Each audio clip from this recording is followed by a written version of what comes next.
My name is Dion Tully, and I'm doing this with no great pleasure.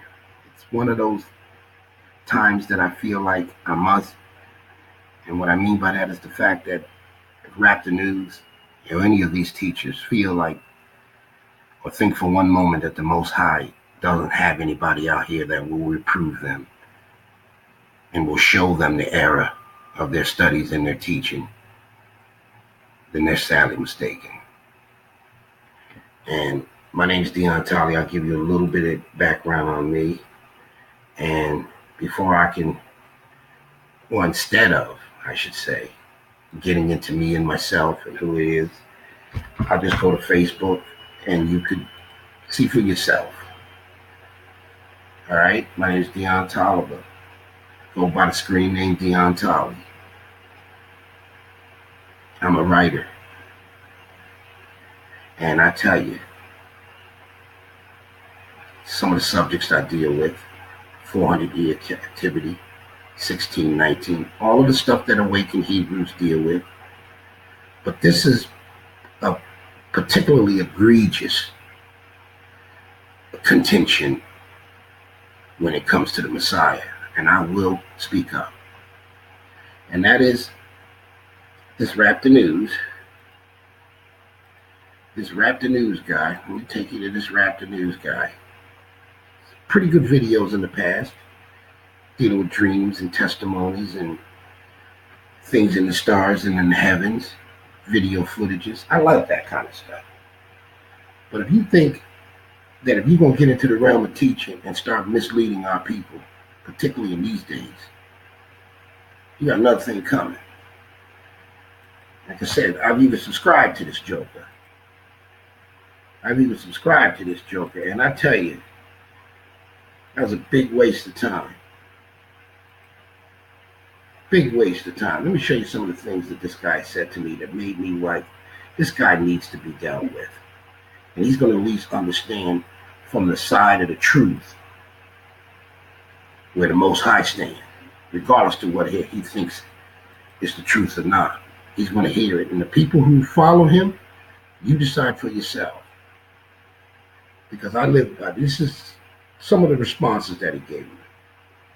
And he said, in response to him and his complete nonsense about the Messiah not being a man and him not understanding the spiritual things and not being able to distinguish things from the flesh and things from the spirit and how they pertain to the Messiah and differ from mankind, then I tell you, I can't help you, but I can tell you what I can do. I can show you the truth. And if you are one of the children of the Most High, and you, like the Most High says, my sheep know my voice, then you'll understand it, and you'll stand corrected, and you'll move on and repent from that type of teaching. But if not, then I'm warning you. You ain't going to have too many days doing this. We're too close. Well, at any rate, let me give you some of the idea of how venomous this guy is. And I told him about the scriptures in the Old Testament because he's always rampant about the fact that the New Testament is all tampered with and all that. So I went to the Old Testament and I showed him where the Messiah is spoken of in the Old Testament. And this is Proverbs 32. He said, what is his son's name? And he says, I hate deluded people. And that right there, that phrase right there is what made me decide that I'm going to speak to this guy. And I'm going to speak to his followers. Because this is not only inappropriate, but it's sinful. How can fresh water and salt water flow from the same fountain? That you're representing the Most High on this earth. And this is the way you represent him. If this is your ambassadorship to the Most High, then you suck. And you failed miserably. This verse is not talking about Jesus. Nobody ever mentioned Jesus in there. You see Jesus in here? And if you do, I tell you, and I just spell it. There is no Jesus. He's the son of Zeus. There is no rapture. It's all Christian doctrine given to them by Paul. And there is no salvation in Christianity. So for you to still read that, which maybe you don't understand what you read, but it says it's not it's just a rhetorical question. Do you even understand what the word rhetoric means? Rhetoric is another word for bullshit. And the Most High don't put bullshit in his word. That's a fool's understanding. Rhetoric. He don't use rhetoric. So we're going to go to the word. I'm not going to go back here and go tit for tat for you. I'm going to destroy you with the word. Now let's first of all, let's go to some of the references to him in the Old Testament. I'm going to go straight from the Old Testament. Then I'm going to get into Enoch. Then I'm going to get into Jubilees. I'm going to get into things that you have no clue about, that destroy everything that you're trying to teach and shows that you are absolutely not a man of the Most High. And you are, I would venture to say, not a believer. You are not a believer. Now this is what he says. Now who has believed our report? And to who is the arm of, I don't call him Lord, I call him Elohim, revealed? For he shall grow up before him as a tender plant, and as a root out of a dry ground. He hath no form nor comeliness. And when we shall see him, there is no beauty that we should desire him.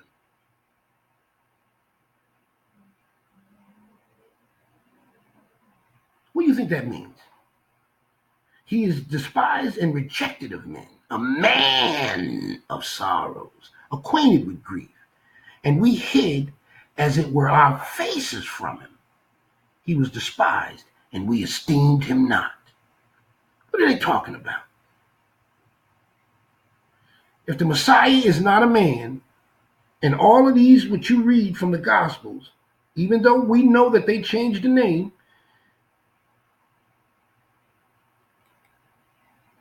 who are they talking about? Who did the 12 apostles follow? Who was this man speaking here, teaching them? Blessed are the merciful, and all of these. Who is this person if the Messiah is not a man? Huh?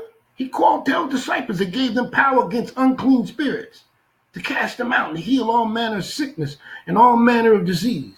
Who was this man? He was a man.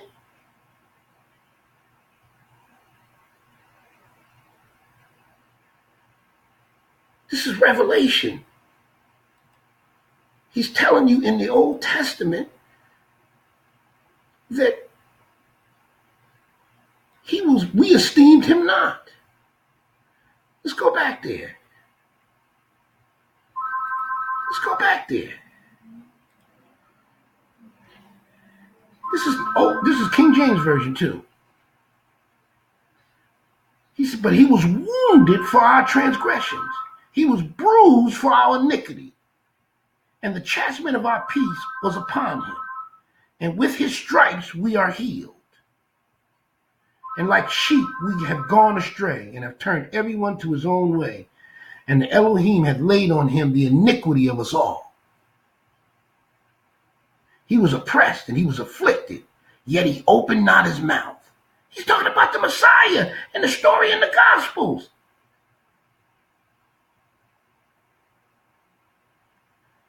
He's talking about the crucifixion.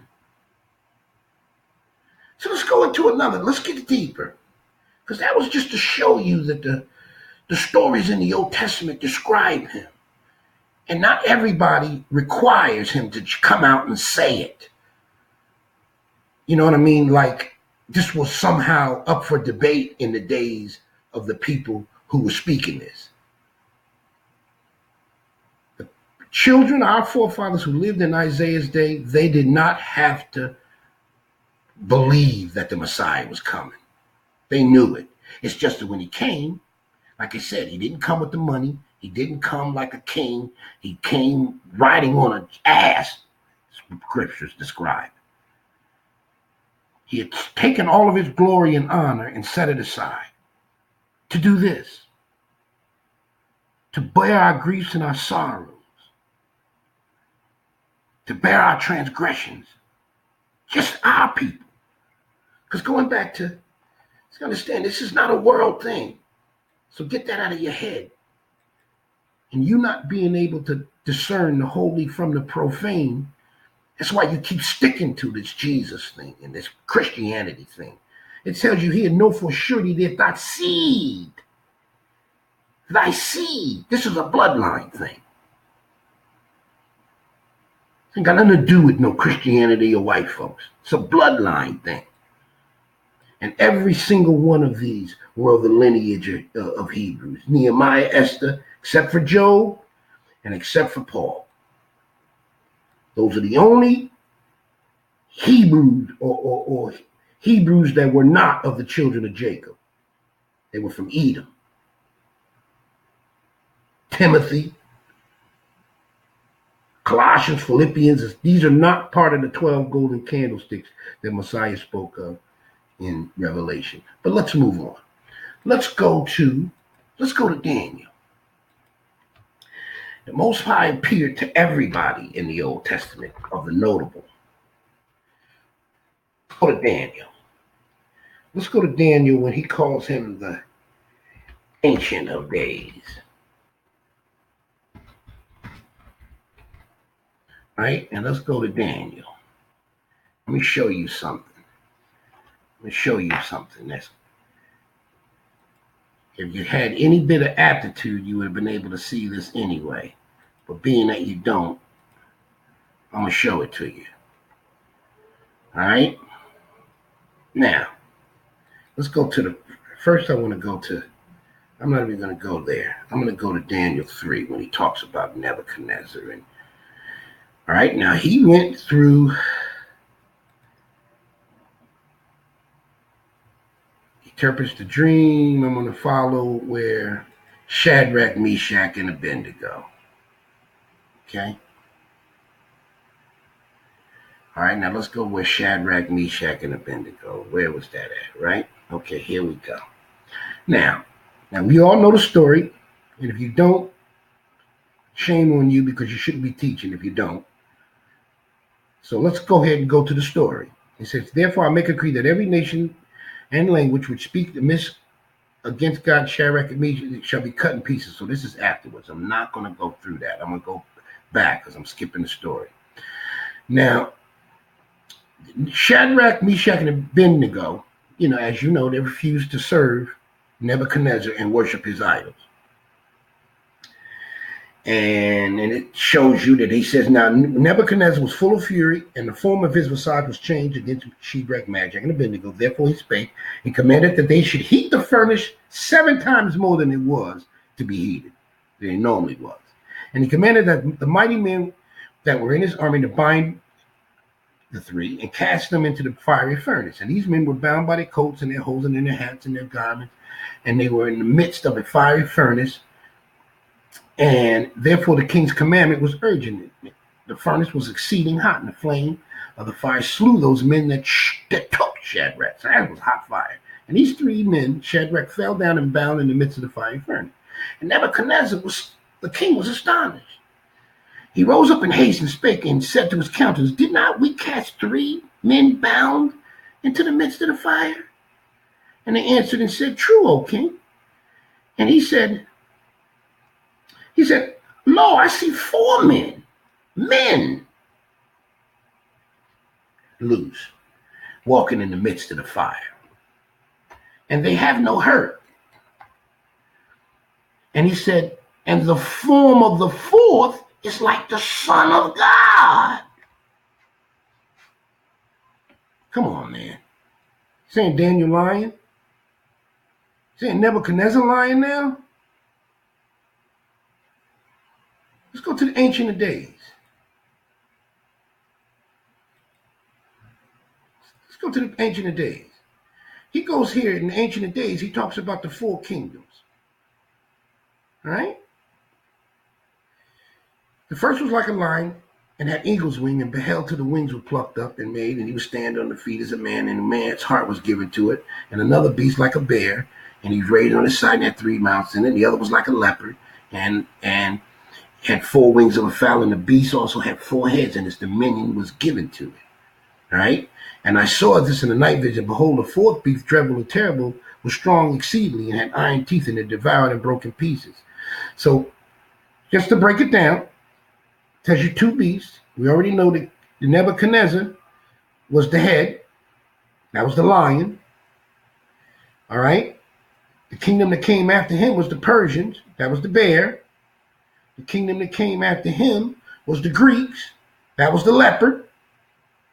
Remember, the leopard was the only animal that attacked unprovoked. That's the way the Gentiles did. Alexander the Great waged war with the whole world for no reason. And the fourth was the Roman Empire. And we're the second leg of the Roman Empire, America.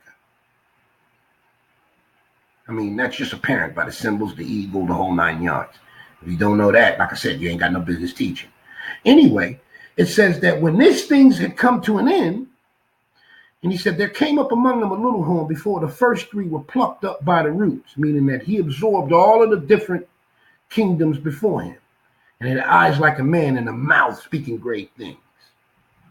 And that's the religious aspect of it, where they had usurped the authority of the Most High and caused the world worshiping him and through Christianity as God. And he says, and I beheld till the thrones were cast down, and the Ancient of Days did sit, whose garment was white as snow, and his hair of his head. Men have heads, and men have hair. Pure wool, same way John saw it. And his throne was like a fury flame, and his wheels as a burning fire. Right? And he saw the Son of Man come with clouds of heaven, and came to the Ancient of Days, and they brought him near before him. And there was given dominion and glory and a kingdom, and all the people, nations, and languages that they should serve him. And his dominion is an everlasting dominion. Okay? So the Son of Man, same one this Messiah says, when they see the Son of Man coming in cloud and coming in the clouds of heaven, Daniel's confirming this. All right? Now let's dig a little deeper. Let's dig a little deeper, because this is where we show you your limitations as a student. See where Daniel got that Ancient of Days from. Now we're going to go to where Daniel got that Ancient of Days. Now these right here are the books that I'm sure you have no clue about. Book of Yashar, Second Esdras, Baruch, Enoch, which is where we go. All right?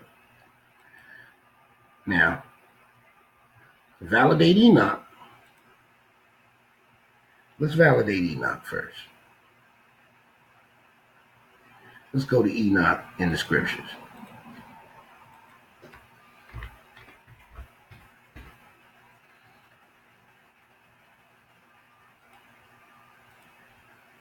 Okay?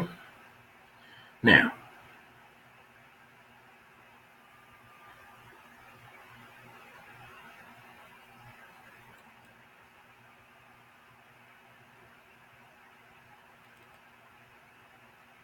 okay?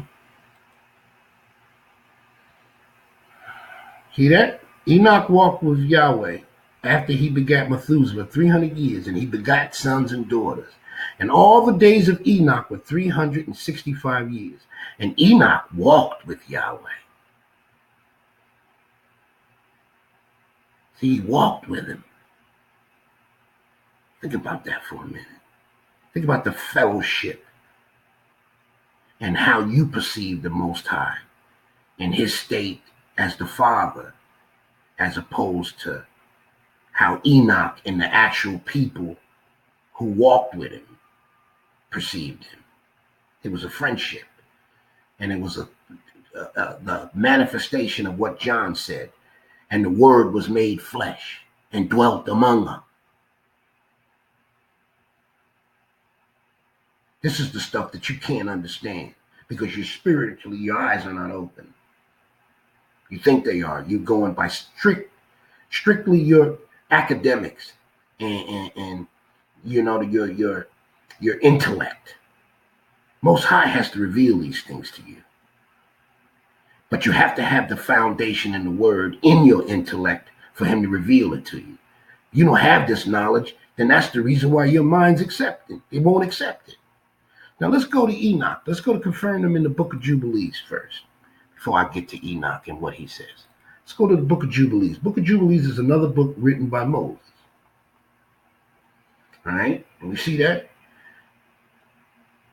Just to confirm it, it's the book of Jubilees, and it tells you the division of the years throughout all history broken down into Jubilees, which is 50-year intervals. 49 weeks, Jubilee to be in the 50th year. That's the Jubilee year.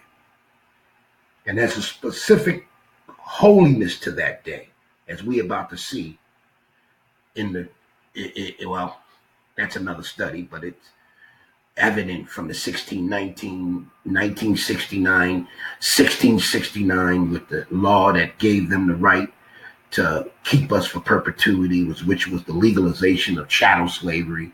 Well, anyway, we'll get into that at another time. But anyway, Moses is talking about all of the things that he did when he went on Mount Sinai. Moshe, come up to the mountain, I'll give you 2 tablets of stone. So this is what this is about.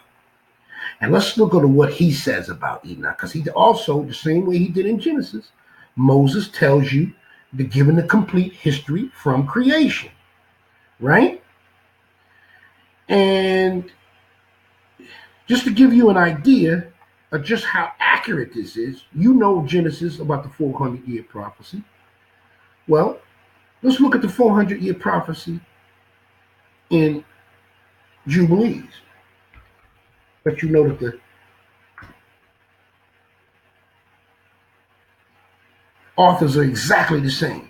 And it came to pass when the sun set and the Exodus fell upon Abram, and lo, a great darkness fell upon him.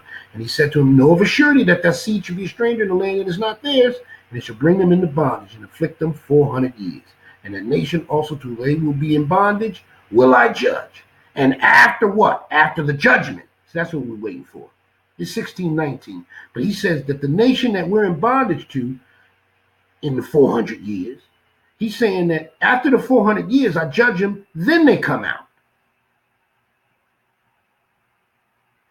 So we're not waiting for a date to where there's going to be starships and spaceships and all this other stuff. The judgment comes. And however he decides to judge them, which could be fire, meteors, and all of the things the bowls describe, that could be it. But this is just to verify. But let's go back on point here. We talk about Enoch. Let's go to Enoch. Right? Let's go to where he talks about Enoch. Right?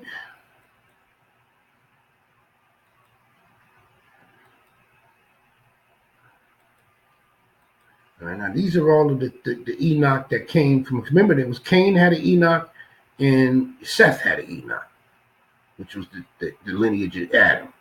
All right. Now you said, now this one was called Enoch. This one, the one that's with Seth, Jared, which is his father. This is all the lineage of Seth and Abraham's and that the seed of the Messiah. He said that he bared him a son in the 5th week and in the 4th year of Jubilee, and called his name Enoch. And he was the first among men that are born on earth who learnt writing and knowledge and wisdom. And he wrote down the signs of heaven according to the order of the months in a book, that men might know the seasons of the years according to their order and separate months. He was the first to write a testimony. This is what the scriptures are. Everybody here is a testimony. This is the reason what makes the scripture so unique, because each one of these living in different times all seem to say the same thing, like it's coming from the same author. But let's continue. Here it is. Enoch tells you, the book of Jubilees tells you that he was the first among men to learn the writings. He knows the seasons. All of these scientists and all of these guys that the Gentiles claim that they've discovered all of that, lies. They got it from the book of Enoch. The 365 days, the sunrise, sunset, the tides, everything's from Enoch. And he was the first to write a testimony and testify to the sons of men among the generations of the earth. That means all the generations, and recounted the weeks of the Jubilees, and made known to them the days of the years, and set in order the months, and recounted the Shabbats of the years as we made them known to him. And it was that he saw in the vision of his sleep, and it will happen to the children of men throughout their generations until the day of judgment. He saw and understood everything, and wrote his testimony, and placed his testimony on the earth for all children of men and for all their generations. And we're going to go there. Let's go there then. Now we're going to go there and use his generations and his knowledge about the Messiah. All right? Now let's go to the Messiah and find out what he says about the Messiah. All right. Let's check that out. Not going to get away with that nonsense. Most High has people here who will check you. Now think about this. He says in this book here is the restored names. See that? The book of Enoch, restored names. So that means they're going to use Hebrew names in this text. And I made it that way, and I appreciate that. And Yeshua, the name of the Messiah. All right? Now let's go to his writings. Let's go to his writings. This right here, I don't play. These are all, they're commentary. But these are his actual writings. Okay? And this is the Hebrew that he wrote in. All right? All right, now. He says here, let's read it for context. He said he placed the foundations of fountains, which does not become depleted and surrounded completely by numerous fountains of wisdom, and all the thirsty ones drink of the water. And I'm assuming this is the Son of Man, the antecedent of time, his judgment, the Son of Man. Now remember, you kept talking that Son of Man. There ain't no Son of Man, and you would the man of war. The God is not a man that he should lie. You remember that one? Saying he's not a man that he should lie. Completely taking it out of context, isolating the fact and emphasizing he is not a man. And that's not the context of it. It's misleading people. I don't know if that's on purpose or just by ignorance. Well, anyway, he says at that hour, the Son of Man, and all the thirsty ones drink the water. And I'm assuming that this is the fountain of life that was flowed from the garden. If you know anything about that, if not, too bad. You need to study. Get your studying up. And he said, at that hour, the Son of Man was given a name in the presence of Yahweh of hosts, the before time, even before the creation of the sun and the moon, before the creation of the stars, he was given a name in the presence of Yahweh of hosts. He will become a staff for the righteous one in order that they may lean on him and not fail. And he is the light of the Gentiles. And he will become the hope of those who are sick in their hearts. And all of those who dwell on the earth shall fall and worship before him. And they shall magnify, bless, and sing the name of Yahweh of hosts. And for his purpose he became the chosen one. He was concealed in the presence of Yahweh of hosts prior to the creation of the world. Whoa! And for eternity. And he was revealed the wisdom of Yahweh of hosts to the righteous and the Kodesh ones. Saying the Messiah did this, but he was hidden from them as well. I can elaborate on it, but that's just too deep. Anyway, he says he has reserved a portion of the righteous because he has hated and despised the world of oppression, together with all his ways of life and habits, in the name of Yahweh of hosts, and because they will be saved in his name. What name? Yahushua. We'll get into that later. And it is his good pleasure that they have life. In those days, the king of the earth and the mighty landlords shall be humiliated on account of the deeds of their hands. Therefore, in the day, he's talking about that one of the scriptures talk about the day of the Lord? That's what he's talking about. Where everybody got to stand before him. Where that thing where he says, get away, didn't I cast out devils in your name and all that? Yeah, well, they were casting out devils and all of these things in Jesus' name. They ain't going to work. He's saying that this name here, the name of Yahweh, Well, if you understand the names, the Yahushua means salvation of Yah. And we're going to understand that you're going to call David a liar too. So if his name don't mean salvation of Yah, then you call him David a liar too. You call him David a liar. David a liar. He says that sing unto Yahweh, they put God, praise his name, and extol him that rideth in the heavens by his name, Jah, and rejoice before him. So let's look at that name being that we have a King James version and the Strongs to go along with it, which translates it back to the Hebrew. Yah!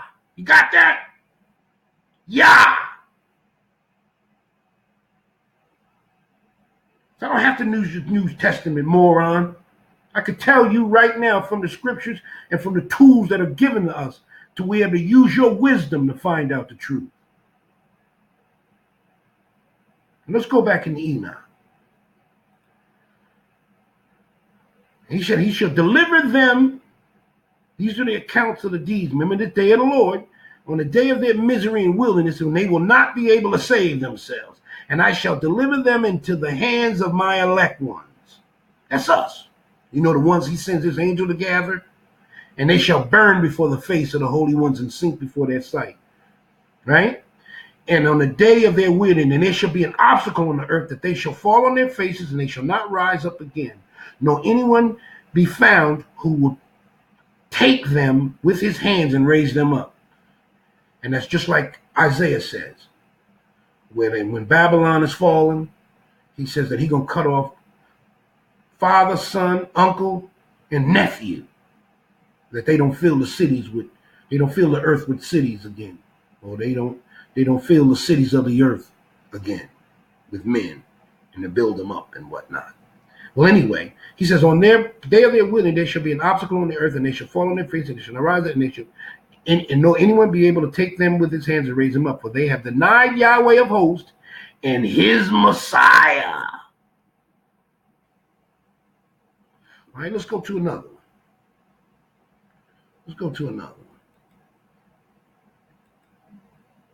Right?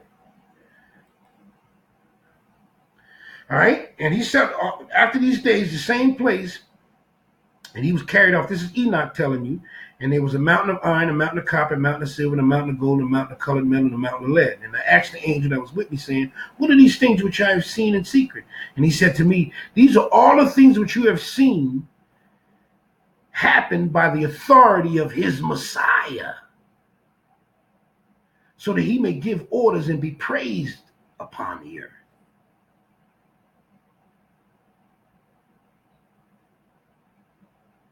See, that's the difference. And this is where you got to understand the distinction, where the Most High tells you that his children can distinguish the holy from the profane.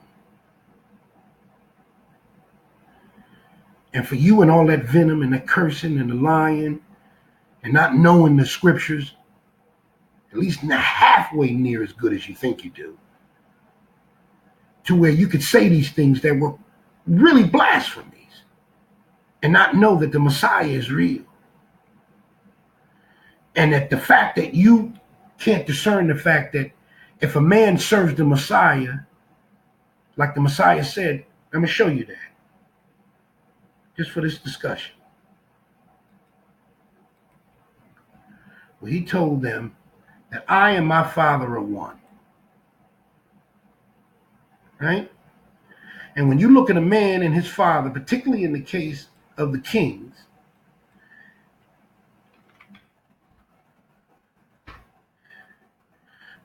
right? Particularly with the kings, that's in John. Right? Particularly with the kings, I am subservient to the prince, because the prince is the only one that I'm seeing, the only one that is allowed to be seen, or he's the one that deals with the people. He's the one that actually is the face of the kingdom. And the king sits on his throne, and he don't touch and talk to people, and he don't interact with people. Then how could you say that I'm dealing with his son, then I'm serving two different masters. When I'm dealing with his son, who has the authority of the king, his father, then I'm dealing with two different masters. I'm serving two different masters. That's how stupid you sound. Because that's exactly what it is. The king and the prince are one.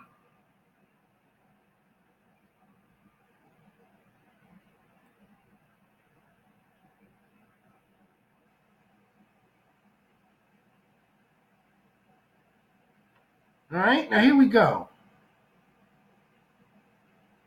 He's giving that they may be one as we are. Think about that. This is Messiah saying this. Yahushua. And I am no more in the world, but these are in the world. He's saying I am no more. So he's telling you, if I'm no more in the world, then that means that this Messiah that all of the Gospels is about, that has to be true if he's saying I'm no more here. He said, "And Holy Father, keep thine own name, whose thou hast given me, that they may be one as we are."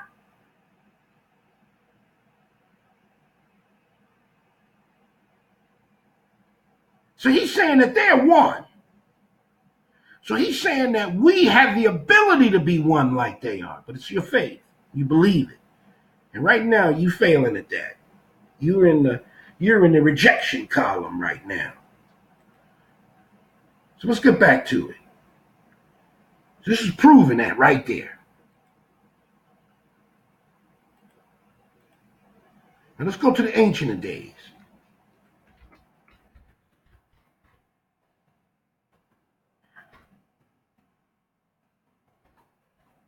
Look at the Ancient of Days.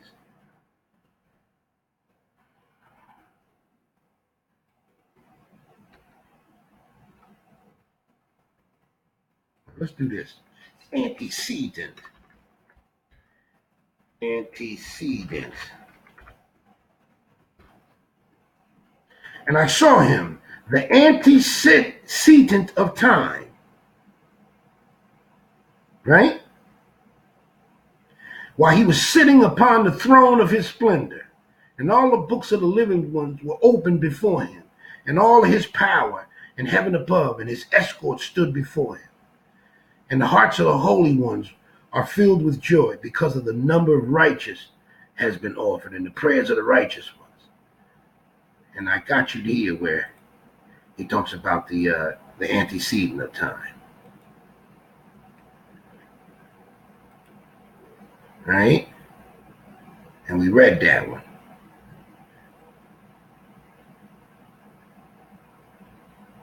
Let's see where else we at. And he said, and after that, the antecedent of time repented and said, in vain I have destroyed all those who dwell on the earth. And he would not say it. All right. So I'm assuming that the way the scriptures have described it here, they call him Yahweh, but his name, as in the Ancient of Days, like in Daniel, the Father is considered the Ancient of Days or the antecedent of time, and the Son is the Son of Man. And that's what Hebrews mean by him being the express image. Let's go to Hebrews, where he talks about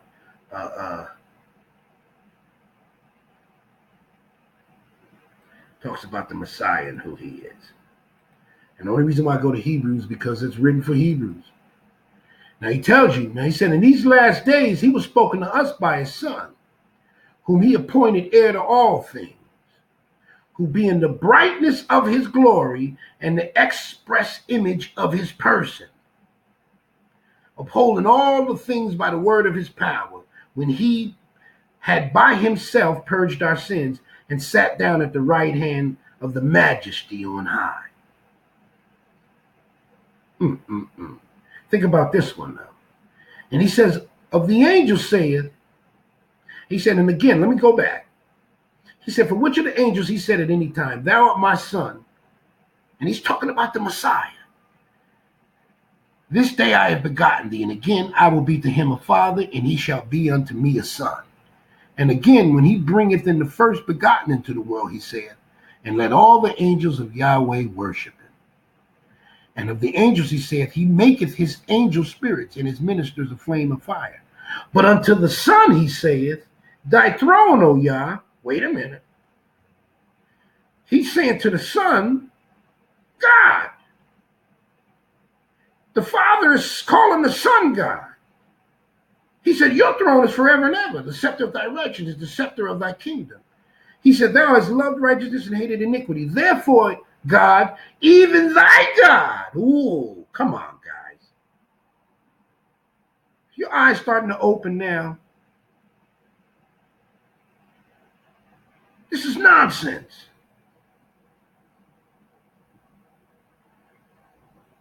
He's not Jesus. Jesus is idol worship. Because as Hosea tells you right here, let me tell you about this. Tell you about this. Tell you about Hosea tells you this.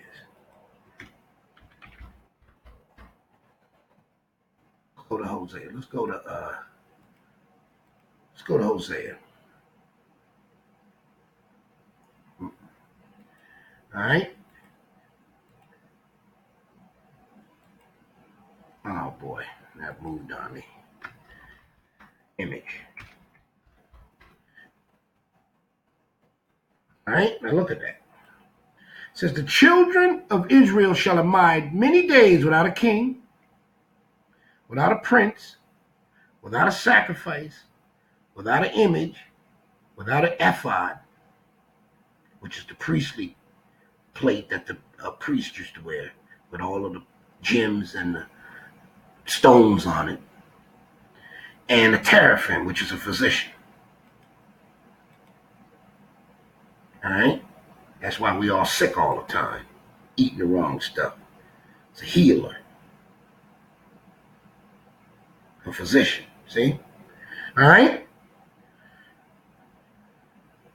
So all of these different things that we hear about what Jesus is doing, that's not happening. And not only that, it's clear to us by him telling us that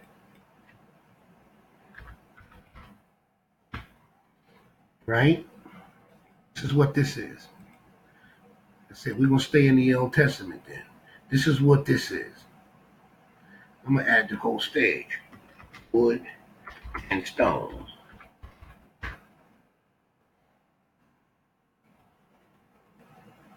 Okay, well, I'll just go with the wood then. All right?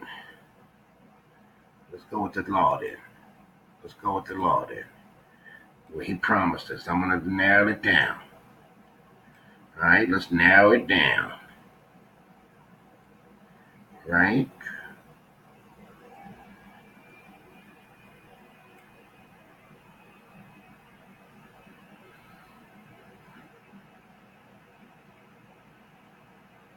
Here we go. He says, and Yahweh shall bring thee and thy king, which thou shalt set over thee, unto a nation that thou seek neither thou nor thy fathers have known.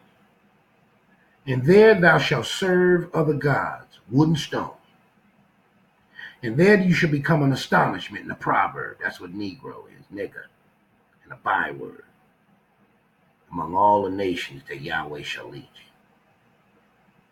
So the cross and the image, that's Jesus. Because he said we ain't going to have no image. So when you see the symbol of a cross, and he tells us right there that you shall have no graven images. Let's look at that.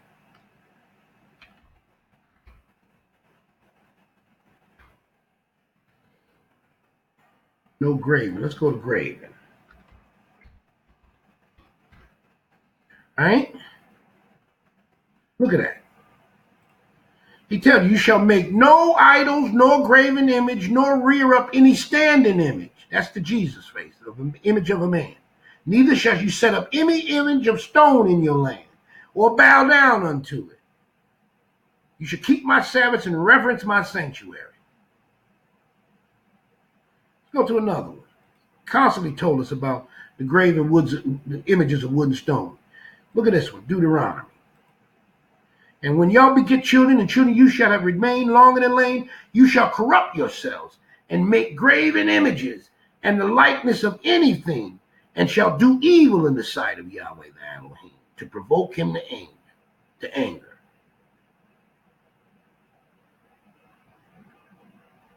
And he tells you, and I call heaven, earth, the witness against you this day, that ye shall soon utterly perish from off the land.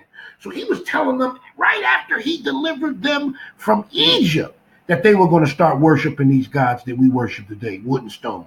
Islam being the stone thing, the Kabbalah stone, the cross is represented by stone, the wooden cross, the crucifix, the images of Jesus, which is the one he calls the image of the beast, which is a white face, which is the same face of our oppressor.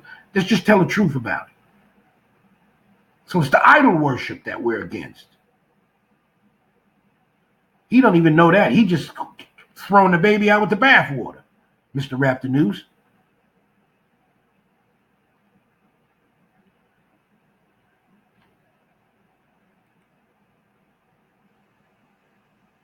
I mean, you can't get away from this. You can't get away from this. Let's get into some other stuff then. I wanted to find out. Let's do this thing. Let's go back to Esau. Let's go back to Esau. I'm going to show you. I'm going to show you where the men, the patriarchs, spoke about him. I'm going to show you where the patriarchs spoke about the Messiah. Let's look at Joshua.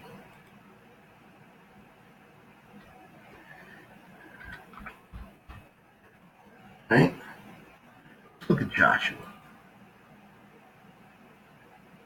Which, by the way, is the same word as Yahoshua. The English translation of Yahoshua is Joshua. I know that was my father's name. So, I said, you have no idea what you're talking about. Joshua would be, there you go. Now, let's go there.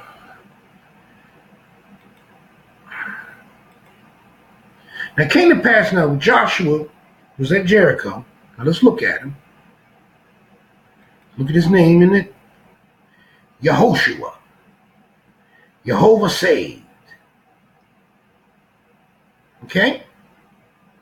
Jesus don't have no meaning. This means son of Zeus. So get that out your head. Stop insulting me with that Jesus crap. But let's look at what he did. He said he came over, and this is when they were at Jericho. Came to pass in Jericho. They was doing their battling. And he lifted up his eyes and looked, and there stood a man, over against him with his sword drawn in his hand. And Joshua went to him and said unto him, Art thou for us or for our adversaries? And he said, Nay, but as the captain of the host of Yahweh, I have come. Or the captain of the host of the Elohim, I am now come. And Joshua fell on his face to the earth and did worship. And he said to him, What saith my Elohim unto his servant? And the captain of Yahweh said, Loose the shoe from thy foot, from the place wherein you stand in his holy. And Joshua did so. So he was saying, wherever you were, if you stood in front of me, that's holy ground. You better wake up, boy.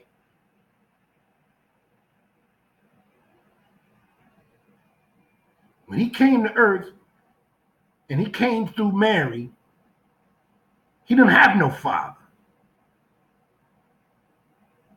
That's why he was able to raise himself up. Tell you, I'm going to tear down this temple and raise it up on the third day. No other man can do that.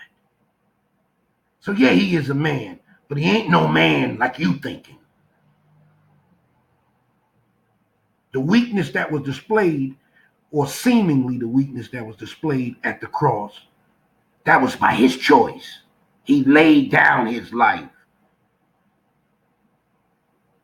And anything other than that is just nonsense. But he tells you right here. And let's look at what Abraham literally ate with him. Let's go there.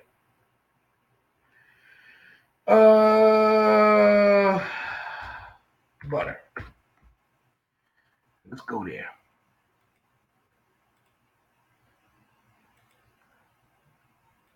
Let's go there.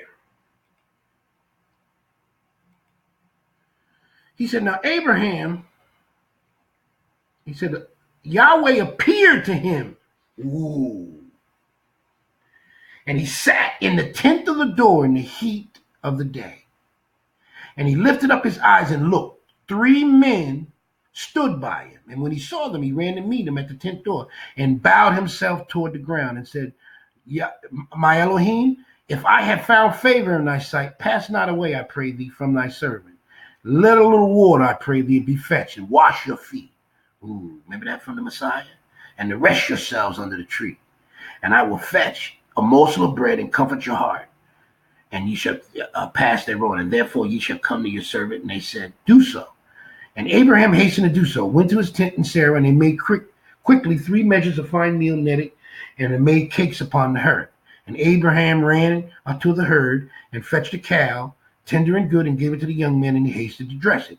And he took butter and milk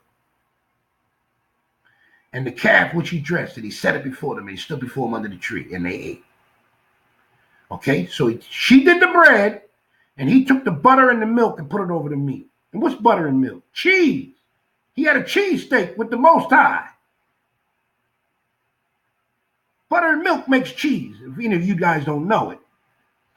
And he says, now when he went in there, now listen, after that, he sat down and ate with him, and he said, and the men rose up and looked toward Sodom, and Abraham went to them and brought them on the way. So in other words, before the Most High went to destroy Sodom and Gomorrah,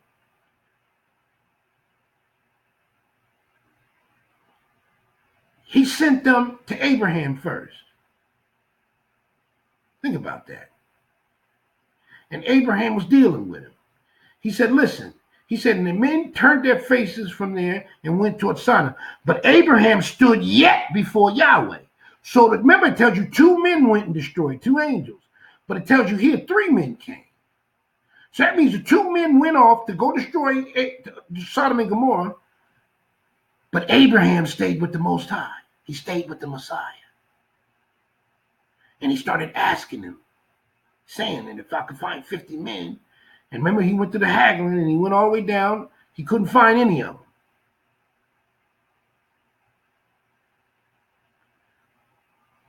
And he said, behold, I have taken me to speak unto Yahweh. Perhaps there shall be 20 found there. And I said, I will not destroy it for 20's sake.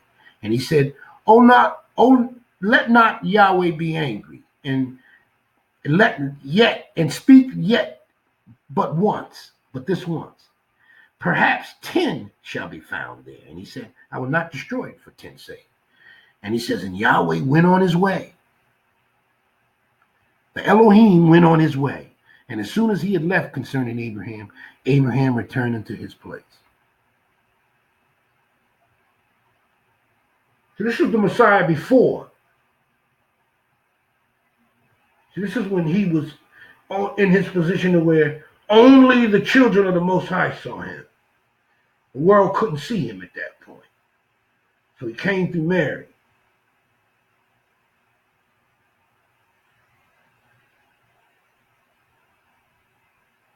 And that's deep. Let's look at Moses. Look at Moses.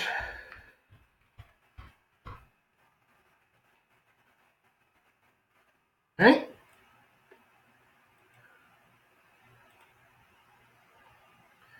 He goes through all of the curses, but these were the ones that Isaac was given to Jacob, the blessings. And he said, the scepter shall not depart from Judah, nor the lawgiver but between his feet.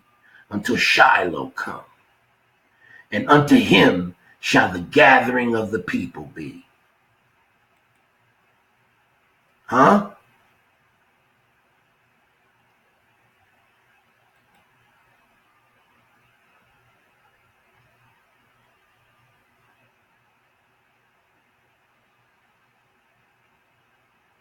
Yake. Yakaha. I don't know what that means, but that's pretty deep.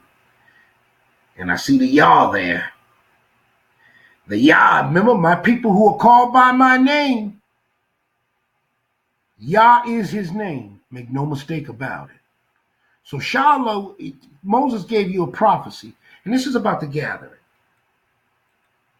And this is another thing This is another thing that you have to understand about. I'm going to do that in just the whole Old Testament. Right? Where he's attacking the Christianity, and rightfully so, about them in the rapture. But the Most High don't call us in our gathering or our deliverance of the rapture. He calls it a gathering. And I'm going to show you all the times he says it. At least many, because it's many times. All right?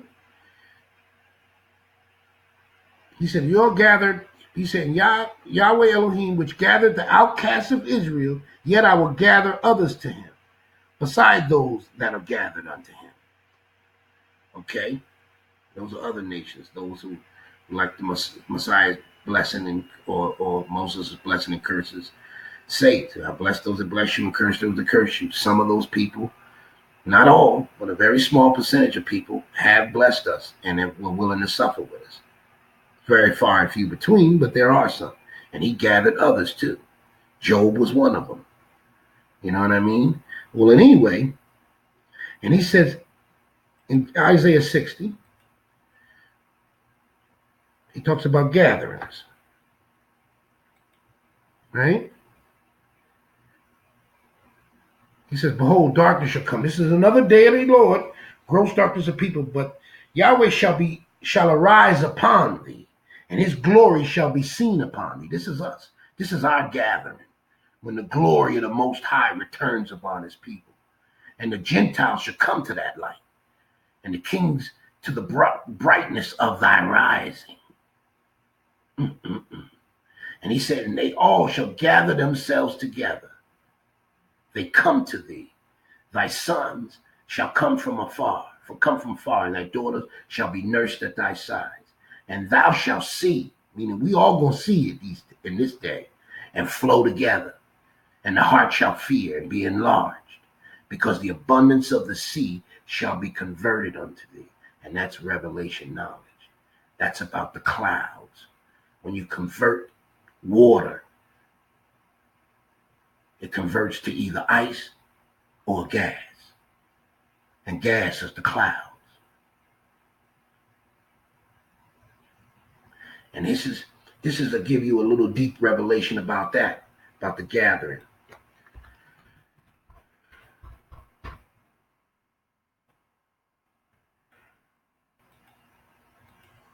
All right? Look at this.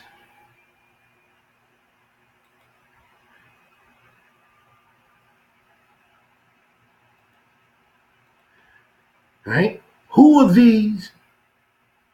I was just reading it. I should have stayed right in it because it's right down there at the bottom of it. The same place I just left. My bad, folks. But he says, the camels, the dromedary, the ephod, the Sheba shall come, and they shall bring gold and incense. Remember, when we leave with great substance. And they shall show forth the praises of the Elohim. And the flocks of Kedar shall be gathered together unto thee, and the rams of Nebaioth. That's Nubia. Show you that. That's Nubia. Noob for Nubia. This is the first sin. This is the first son of Ishmael, if you don't know your genealogy. Nebaioth is the firstborn of Ishmael. Now he says, who are these that fly as a cloud and as the doves to their windows? So that means there's some planes there, and there's people who fly as a cloud near their windows.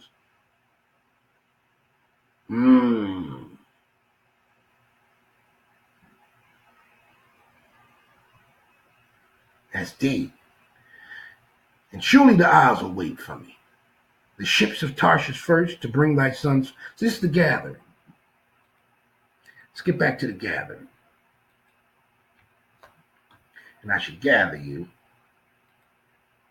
among all of the nations where I've scattered thee. Now, it's not called a rapture, but you make the call. A gathering is a gathering, as far as I will. And I will, he says, and I will hiss for them and gather them, for I redeem them, and they shall increase as they have increased. And at that time I will bring you again, and even at that time I will gather you. This is Zephaniah. And I will make you a name and a praise among all of the people of the earth. All right? And he says, behold, at that time I shall undo all that afflict thee, and I shall save her that halteth, and gather her that was driven out. This is all Old Testament. All right?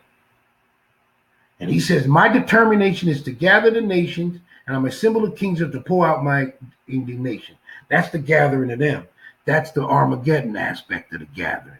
So he's going to be gathering everybody, but he's gathering us separately. All right? Let's look at all of the other ones. He said, surely I will assemble, O Jacob, all of you, and I will surely gather the remnant of Israel and put them together as the sheep of Basra. Micah is same thing. Zephaniah. And that day saith Yahweh, I will assemble her that halteth, and I will gather her that was driven out, and her that was afflicted. Assemble yourself and come, all ye heathen, and gather yourselves together round about. And I will gather the nations and bring them down to the valley of Josaphat and plead with them there for my people. Plead with him mean he's going to judge them. He's going to judge them.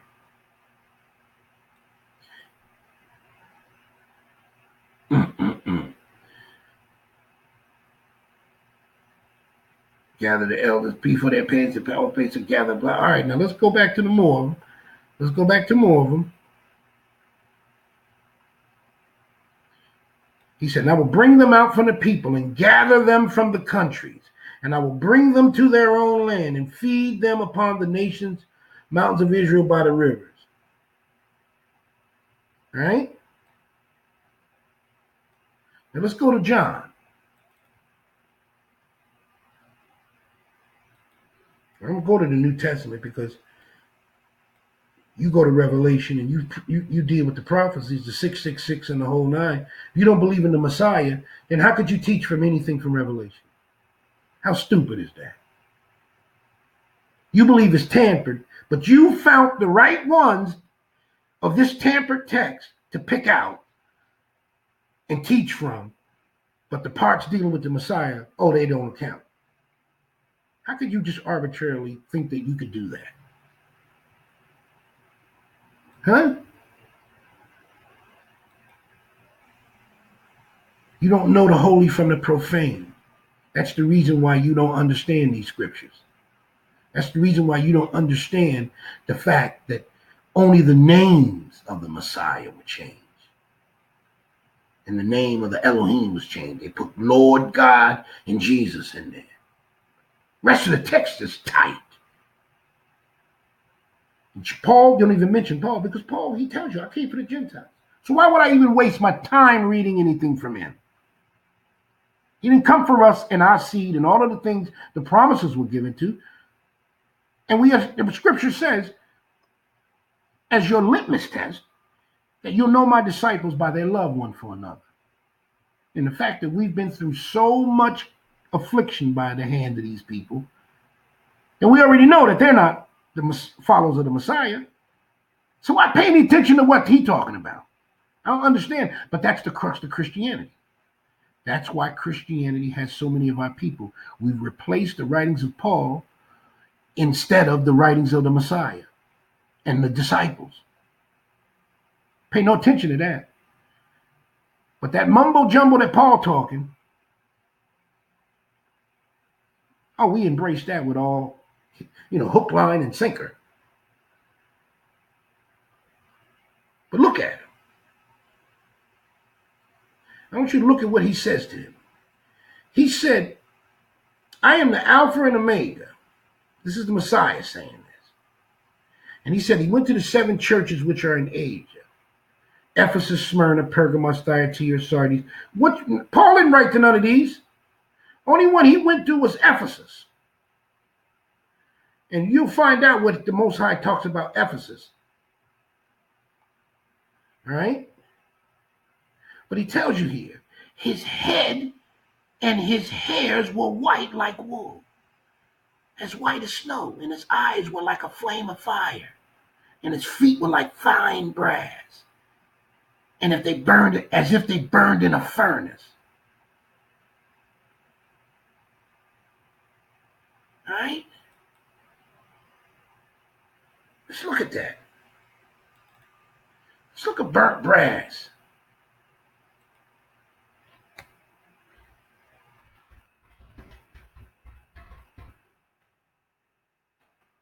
Yeah. Burnt brass.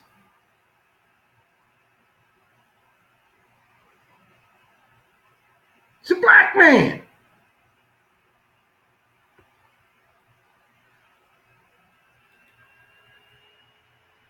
Tripping, man. You bugging. You want to quote from the prophecies. But this don't count. None of this count. That don't count. I agree with that. I even agree with that. But don't throw the baby out with the bathwater. That's nonsense. And you got no business doing it. But let's go back before I get to for the Paul thing. And this is for the people who follow Christianity. Because he is absolutely right about that. Let's go to Revelation 3, where he talks about Ephesus. Now, that's the only church, because notice, like I said, Galatians, Colossians, Thessalonians, Most High don't have any of these churches as his golden candlesticks.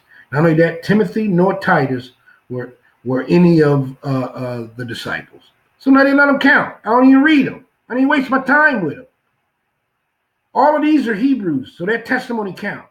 And the Bible means a compilation. It just means that all of these books, which prior to 1611 were all separate, someone decided, who was King James, to put them all together. So you're an idiot if you think that all of these books are written by the same author, and if one part is tainted, it's all tainted. It's not tainted. It's just that books were added and the name of the Messiah was changed. And your eyes are open, you'll see this. But let's go back to it. Look at what he says to the 12 disciples.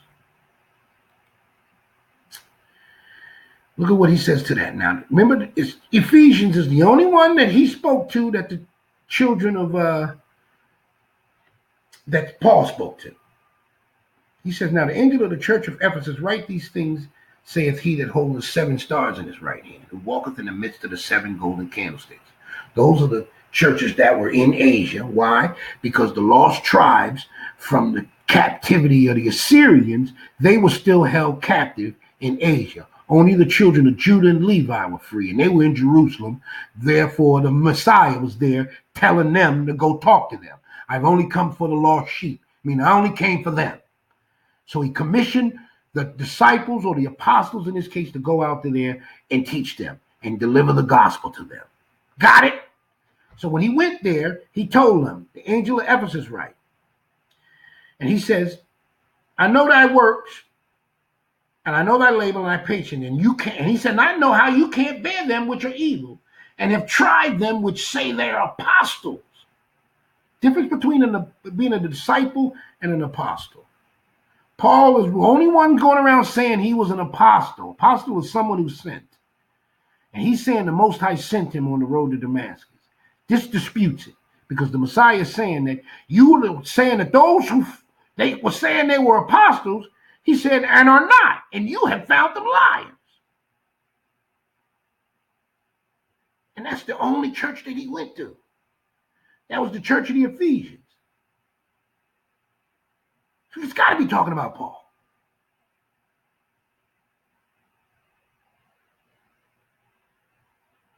And these are the deeds of the Nicolaitans. That's the spirit of Christianity.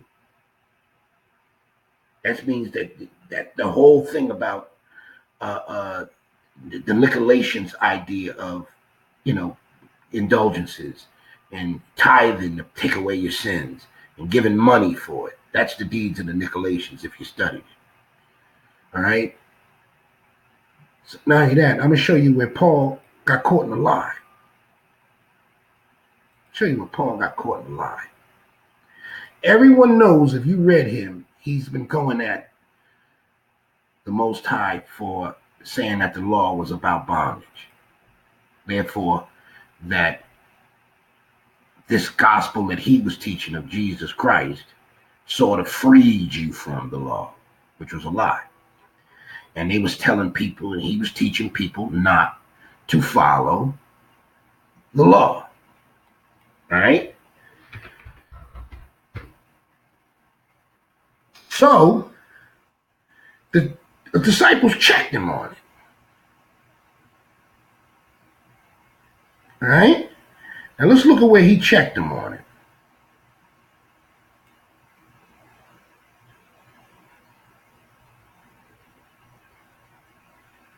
All right, now here we go. And he said that this day that I can be circumcised. Okay, here we go. Shows you that he was telling people that he'll teach whatever he can, just like the Most High accused the Pharisees of. He'll teach whatever he can if it'll convert somebody. And what did the Messiah turn around and say? That whoever you converted turned around and was more of a child of hell than you were. But listen to this. He said, and they had come to Jerusalem, and the brethren received us gladly. And the day following, Paul went in with us unto James. So it's apparently he's talking about Luke, who's the author of the book of Acts. And he says, and the elders were present. And that would have been the disciples. And he went in and saluted them, and he declared particularly that what God had wrought among the Gentiles by his ministry. So he went in there and told them what God was doing to white folks. And in case you didn't know, Paul was forbidden from teaching the Hebrews. See, it wasn't just choice that he was saying that he went to speak the gospel to the Gentiles. The Most High knew that he was teaching a lie, so he told him, yeah, we can go and teach the Gentiles whatever you want. But they went to the disciples and tried, or the apostles, and tried to get them to go along with them and to extend their hand in fellowship. And he said, when they heard it, they glorified Yahweh and said unto him, thou seest, brother, how many thousands of Jews there are which believe. And he said, and there are all zealous of the law. He said, and they are informed of thee that teachest all of the Jews. Hear that? He said, they are informed of thee that thou teachest all of the Jews which are among the Gentiles to forsake Moses, saying that they ought not to circumcise their children, neither walk after the customs. He said, what is it therefore? And he said, the multitudes must need come together, for they will hear that thou art come. Therefore do this thing that we say to thee. We have 4 men which have a vow on them. And he said, take them and purify thyself with them, and be at charges with them, and that they may shave their heads, and all may know that these things whereof they were informed concerning thee are nothing. So he's saying, if you do with this, what they shaved their heads and took a vow, and he said, and if they were wrong about all of the things that they were informing him of concerning you, he's saying to do these things, and he'll prove that they're nothing, and that by thyself also walked orderly and keepest the law. So he says, as touching the Gentile, we have written and concluded. So listen, he says, so then Paul took them in, and the next day purifying himself with them into the kingdom.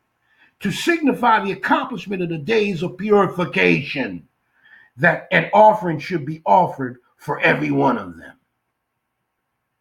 Do you understand what you're reading here? Do you understand what I'm reading?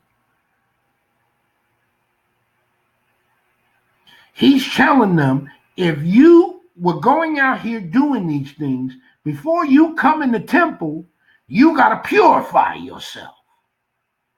You got to shave your head and you got to do all these things. Then what happened when he went in there? They arrested him.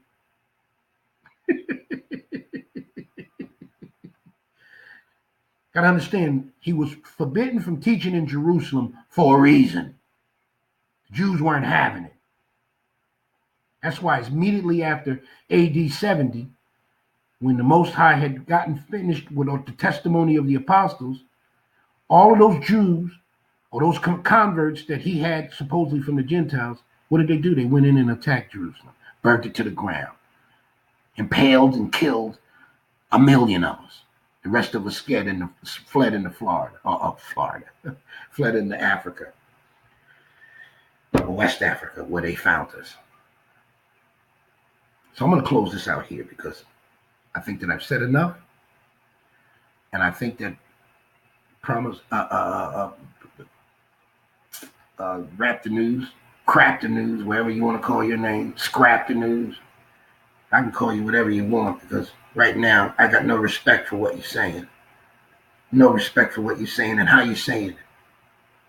No reason for you to speak to people who are just as hurting as you are. These people are lost. Whether they believe in Jesus or not, they lost. And there's no way in the world you're going to convince me that you're going to convert people by either using fear or condemnation. You convert people with the truth. Remember, the truth shall make you free. Stick to the truth. You hear that, Rap the News? Stick to the truth. Leave the inserts and all of that for the Gentiles. Don't you get it? They get enough of that from them. They don't need that from you. And go back to the drawing board. And we'll start some bedside reading for you. Yeshar, another book written by Moses, referred to in the second book of Yehoshua in 2 Samuel, or Joshua in 2 Samuel. That's a book you need to get in, get your aptitude up. Okay? Jubilees. Got to get that. I ain't going to go to these. These are here my gems. You don't even understand that. Maccabees. Testament of the 12 Patriarchs. Absolute must read. Every one of the 12 sons of Jacob all had a testimony.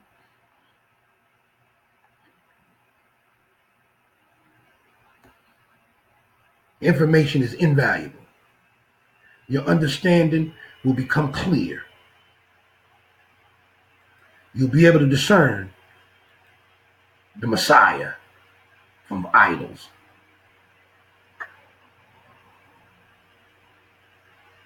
Okay? Book of Baruch. Isaiah's or Jeremiah's scribe. He was his scribe, the one who wrote down all of the deeds of Jeremiah. Secret to Enoch. Too deep for you. Kebra Nagast. Book of Adam and Eve, written by Moses as well. Book of Gad. David's priest. He was David's high priest. He the one that makes the difference when it comes to who the Most High's children are. Give you a little bit of depth of the Messiah's heart. See, they're talking about the Messiah, even with David. Man, you have no idea what you're talking about, man. And it's a shame. It's a shame. Let me find out where he showed you that. He tells you here, replacement theology. These are just titles, but it's about The text is, woe unto you, O Edom, that sits in the land of Kittim. And we all know that. We know that Rome and Kittim were the origin of America, and England and Germany were all Rome. They all traced their lineage to Rome. For your destroyers will emerge from a terrible nation. Read Isaiah and Jeremiah. You know that that's the Iranians, the Persians. Well, anyway, he tells you here, he says, your corpses will fall among my people. This is Edom talking about. Oh, jealous. He said, oh, jealous Yahweh, come out. Come out of your place and smite Edom, consume them. Come to Zarephath. Come to Sepharad. Remember that? There's two types of Jews in the world. Edomite Jews, or Sephardim and Ashkenaz. This is the only place in all the scriptures that tells you that these are the Edomites, other than the Jewish Encyclopedia. And Garmania, they shut it down the way it solidifies the Holocaust in Germany and all of that.